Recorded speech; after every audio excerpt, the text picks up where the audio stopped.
मधुमेह, डायबिटीज, जिसे आम बोलचाल की भाषा में शुगर भी कहते हैं, एक मेटाबॉलिक डिसऑर्डर है जिसमें शरीर में इंसुलिन का उत्पादन कम हो जाता है या इंसुलिन का प्रभाव कम हो जाता है।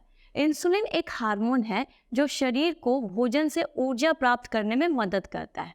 जब शरीर में इंसुलिन की कमी होती है तो ब्लड में ग्लूकोज का लेवल बढ़ जाता है और फिर डायबिटीज नामक खतरनाक बीमारी से होने वाली परेशानियों को झेलना पड़ता है।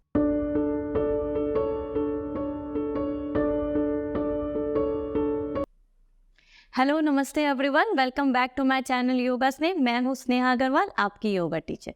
दोस्तों, जिस प्रकार कार, बस, ट्रेन को चलाने के लिए फ्यूल, ईंधन या इलेक्ट्रिसिटी की ज़रूरत होती है, ठीक उसी तरह से हमारे शरीर के भी सभी अंगों को, कोशिकाओं को और जो भी गतिविधि हम करते हैं जैसे कि खाना पीना, उठना बैठना, चलना, उन सभी काम काज के लिए हमारे शरीर को ऊर्जा यानी एनर्जी की ज़रूरत होती है जो हमें भोजन से मिलती है।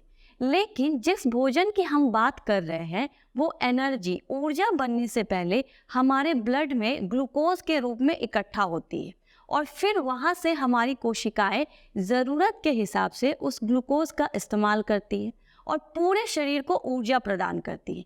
लेकिन कोशिकाएं ग्लूकोज का उपयोग खुद नहीं कर सकती हैं। ग्लूकोज को कोशिकाओं तक पहुँचने के लिए इंसुलिन नामक हार्मोन की आवश्यकता होती है और यह इंसुलिन निकलता है एक ग्रंथि से जिसे पैनक्रियाज कहते हैं। पैनक्रियाज एक बड़ी और चपटी आकार की ग्रंथि होती है जो पेट के पीछे भाग में होती है।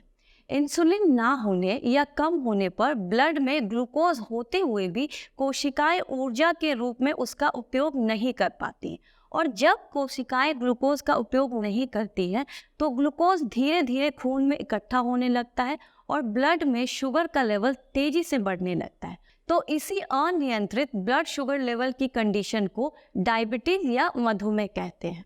डायबिटीज मेनली दो प्रकार की होती है।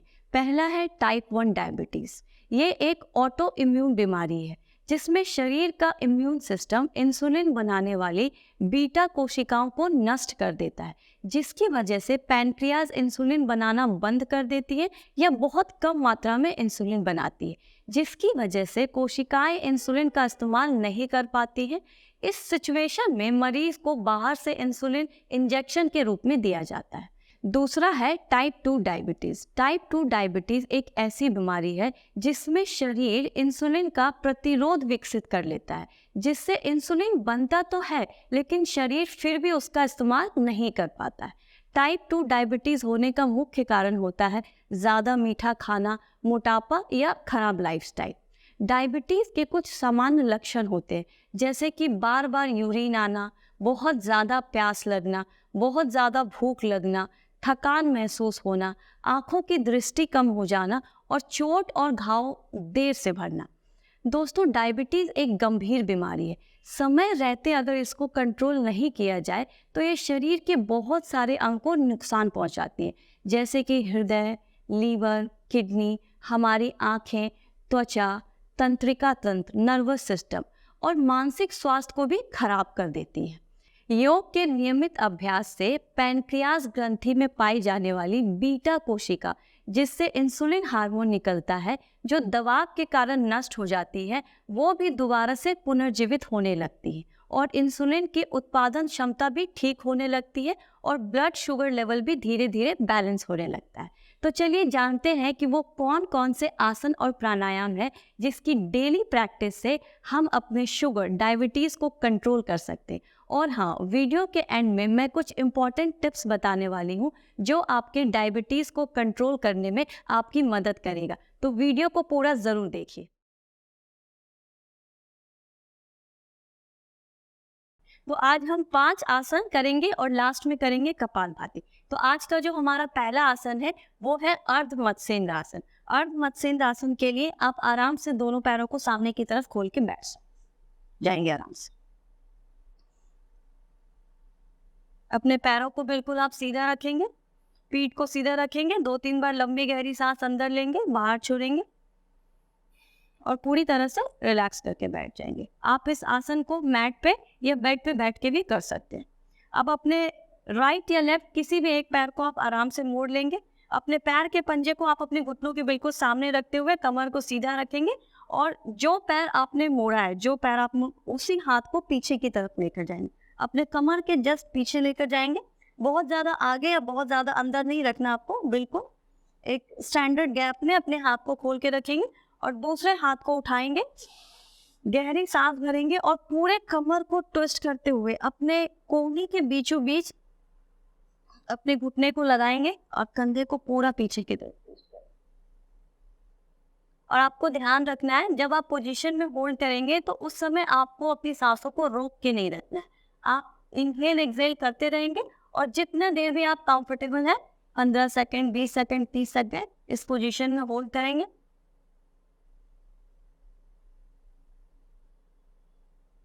और फिर धीरे धीरे सांस भरते हुए वापस आएंगे और सांस छोड़ते हुए रिलैक्स हो जाएंगे। अब इसी को रिपीट करेंगे दूसरी तरफ से। मैं एक एक बार करके बता रही हूँ आपको, आप कम से कम 3 से 5 बार हर आसन को जरूर करेंगे। अब अपने बाएं पैर को मोड़ेंगे, अपने बाएं हाथ को पीछे की तरफ लेकर जाएंगे, दाहिने हाथ को ऊपर उठाएंगे सांस भरते हुए और सांस छोड़ते हुए ज्यादा से ज्यादा आपको अपने कमर, अपने कंधे, गर्दन और पेट को पूरा घुमा देना है। आप बहुत अच्छा ट्विस्ट अपने पेट में फील करेंगे इस आसन से, जो आपके पैनक्रियास को पूरी तरह से एक्टिवेट करने के लिए बहुत अच्छा आसन। थोड़ी देर तक रोक के रखेंगे और फिर धीरे धीरे आराम से सांस भरेंगे और वापस आ जाएंगे। और जो आज का हमारा दूसरा आसन है वो है मंडूकासन। मंडूकासन के लिए आप व्रजासन में बैठ जाएंगे। व्रजासन में सही तरीके से बैठने के लिए आप ऊपर दिए गए लिंक में जाकर डिटेल वीडियो देख सकते हैं। तो आराम से व्रजासन में बैठेंगे। अब आप अपने हाथों को ऐसे खोलेंगे और अपने अंगूठे को सबसे पहले अंदर की तरफ करेंगे और चारों उंगलियों को ऐसे मुट्ठी ऐसे बनाएंगे। ऐसे नहीं करेंगे, अंगूठा ऊपर से नहीं करना आपको। आप अंगूठे को अंदर करेंगे और चारों उंगलियों को ऐसे मुट्ठी बनाएंगे। अब अपने नाभि के बिल्कुल अगल बगल इस मुट्ठी को आपको अच्छे से फिक्स करना है, लेकिन ऊपर की तरफ नहीं, पेट के निचले हिस्से में आप नाभि के अगल बगल ऐसे रखेंगे। लंबी गहरी सांस अंदर लेंगे और सांस को धीरे धीरे, झटके से नहीं छोड़ना है, धीरे धीरे छोड़ते हुए आराम से आगे की तरफ जाएंगे। आप फील करेंगे कि जो आपकी मुट्ठी है उससे पूरा दबाव आपके पेट के अंदर हो रहा है और पेट पूरा अंदर की तरफ दब रहा है। अब जब आप नीचे चले जाएंगे तो अपने गर्दन को सामने की तरफ रखेंगे और अपनी कोहनी को टाइट कर लेंगे और जितनी देर पॉसिबल हो आप थोड़ी देर होल्ड करेंगे इसी पोजीशन में। पूरा दबाव आप अपने पूरे पेट में फील कर सकते हैं अच्छे से और फिर धीरे धीरे सांस लेते हुए वापस आएंगे और सांस छोड़ते हुए रिलीज कर देंगे, रिलैक्स हो जाएंगे। 2-3 बार लंबी गहरी सांस अंदर लेंगे, बाहर छोड़ेंगे, रिलैक्स हो जाएंगे। और आज का जो तीसरा आसन है हमारा वो है जांघों सिरासन। जांघों सिरासन के लिए फिर से आप अपने दोनों पैरों को सामने की तरफ खोल के बैठ जाएंगे और अपने एक पैर को आप अंदर की तरफ मोड़ लेंगे। कमर, कंधे, गर्दन को पूरी तरह से सीधा रखेंगे और सांस भरते हुए पहले अपने दोनों हाथों को आप ऊपर उठाएंगे और सांस छोड़ते हुए धीरे धीरे पूरा पेट को अंदर खींचना है आपको। पेट को अंदर खींचते हुए आप जितना, अगर आप यहाँ पे होल्ड नहीं कर पाए तो आप अपने पैर के अंगूठे को भी होल्ड कर सकते हैं। आप आराम से सांस छोड़ेंगे, पेट को अंदर खींचेंगे और धीरे धीरे जितना कंफर्टेबल है आप नीचे की तरफ झुक जाएंगे। अपने सर को घुटने से लगाएंगे।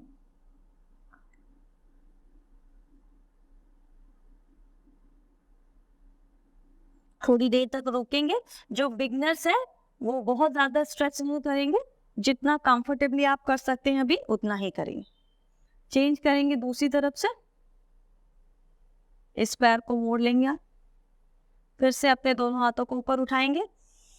सांस का ध्यान आपको बहुत ज्यादा रखना है कि किस पोजीशन में आपको सांस लेना है, कब लेना है और कब छोड़ना है। अब सांस को छोड़ते हुए आप आराम से अपने पूरे कंधों को, चेस्ट को आगे की तरफ स्ट्रेच करेंगे और नीचे झुक जाएंगे।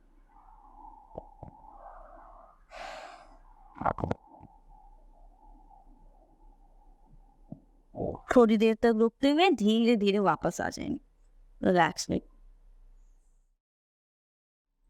दोस्तों आज का जो चौथा आसन है हमारा वो है मरकट आसन। मरकट आसन के लिए आप हाथ की उंगलियों को अपने सर के पीछे ऐसे रख लेंगे और अपने दोनों पैरों को ऊपर उठा लेंगे।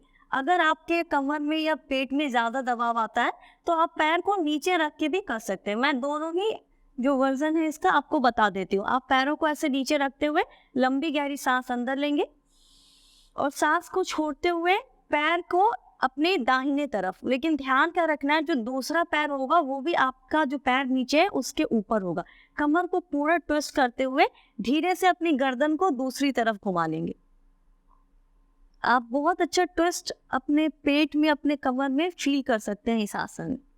थोड़ी देर तक रोक के रखना है, फिर धीरे धीरे सांस लेते हुए आप वापस आएंगे और सांस छोड़ते हुए फिर दूसरी तरफ।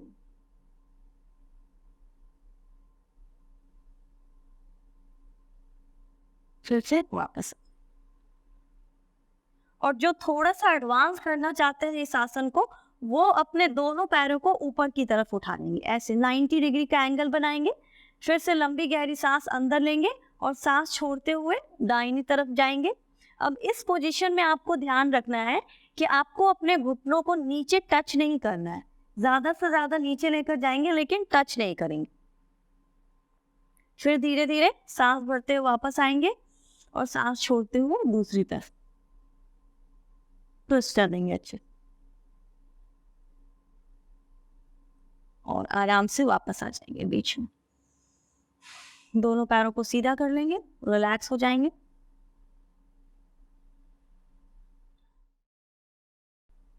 और जो आज का हमारा आखिरी आसन है वो है पवन मुक्तासन। पवन मुक्तासन के लिए आप अपने राइट लेग को पहले उठाएंगे ऐसे 90 डिग्री पे, अपनी हाथ की उंगलियों से अपने जो घुटने हैं उसके जस्ट नीचे ऐसे इसी पोजीशन में रखेंगे और धीरे से सांस छोड़ते हुए अपने घुटने को ज्यादा से ज्यादा अपने चेस्ट के पास लेकर आएंगे। अगर आपको माइग्रेन, सर्वाइकल या बीपी की प्रॉब्लम नहीं है तो आप अपने सर को भी उठा सकते हैं और फिर धीरे धीरे रिलीज कर देंगे। लेकिन ध्यान रखना है, अगर आपको कंधे या गर्दन से रिलेटेड कोई भी प्रॉब्लम है तो आप अपने कंधों को ऊपर की तरफ नहीं उठाएं। अब अपने बाएं पैर को उठाएंगे आप सांस भरते हुए और सांस छोड़ते हुए पेट को अंदर खींचेंगे और पूरा अपने घुटने को अंदर की तरफ खींचेंगे।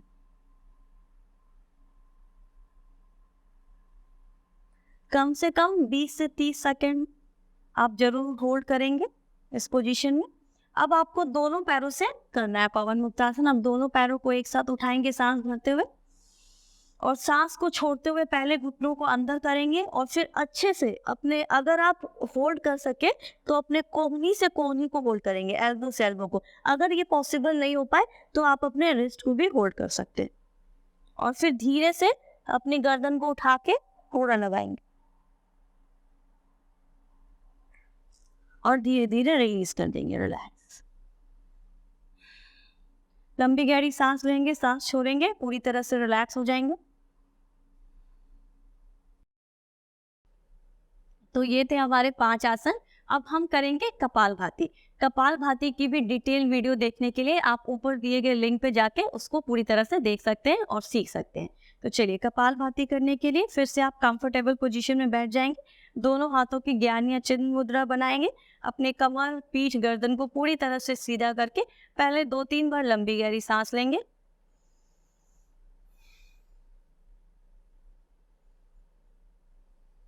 और अब कपालभाति स्टार्ट करेंगे।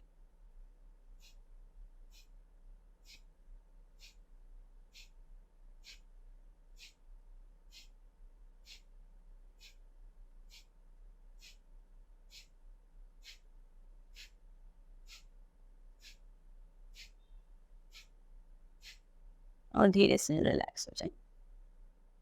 दोस्तों, अगर आपको बीपी की प्रॉब्लम है तो आपको ध्यान रखना है कि आपको कपालभाति बहुत फोर्सफुल्ली नहीं करना है। आप 1 मिनट पे बस 20 या 30 स्ट्रोक्स ही करेंगे और फिर धीरे धीरे टाइम के साथ आप इसको इंक्रीज कर सकते हैं। और अगर आपको बीपी की प्रॉब्लम नहीं है तो आप 1 मिनट में 40 से 50 बार भी इसको कर सकते हैं। तो एक बार और देख लीजिए अच्छे से, एक बार और करते हैं।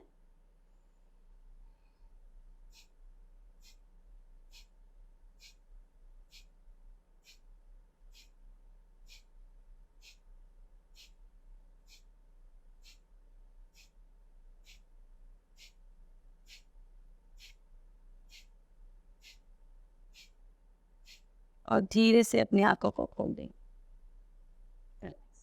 एक बात का आपको और ध्यान रखना है, अगर आप किसी भी सिचुएशन की वजह से या कोई भी फिजिकल प्रॉब्लम की वजह से अगर आसन नहीं कर पाते हैं तो आप कम से कम कपालभाति 10 से 15 मिनट डेली ज़रूर कीजिए, क्योंकि ये आपके शुगर को कंट्रोल करने में आपकी मदद करेगा। दोस्तों, योग प्रैक्टिस के साथ साथ कुछ उपयोगी सुझाव भी मैं आपको बताना चाहूँगी, जिसको अपनाकर आप जल्द से जल्द अपने डायबिटीज़ को कंट्रोल कर सकते हैं। जिसमें पहला है मेथी दाना। शुगर के मरीज को डेली मेथी दाना का सेवन जरूर करना चाहिए। ये आपके शुगर को कंट्रोल करने में आपकी मदद करता है। आप 1 चम्मच मेथी दाना को 1 गिलास पानी में भिगोकर रात में रख दें और सुबह उठते ही खाली पेट इसे छानकर पी लें। दूसरा, डेली कम से कम 30 से 40 मिनट तक खुली हवा में वॉक ज़रूर करें। इसके अलावा आप अपने खाने में कार्बोहाइड्रेट, स्टार्च और तले मसाले कम से कम इस्तेमाल करें। चीनी या चीनी से बनी कोई भी चीज़ नहीं खाएं। आप इसकी जगह पे रोजाना 1 या आधा फल ले सकते हैं। आशा करती हूँ कि आज की वीडियो आपको पसंद आई हो और आपके लिए हेल्पफुल भी हो। इस वीडियो को ज़्यादा से ज़्यादा ज़रूरतमंद लोगों तक शेयर कीजिए ताकि वो भी शुगर जैसी खतरनाक बीमारियों से अपना बचाव कर सके। वीडियो को लाइक और चैनल को सब्सक्राइब करना बिल्कुल मत भूलिए। नमस्ते।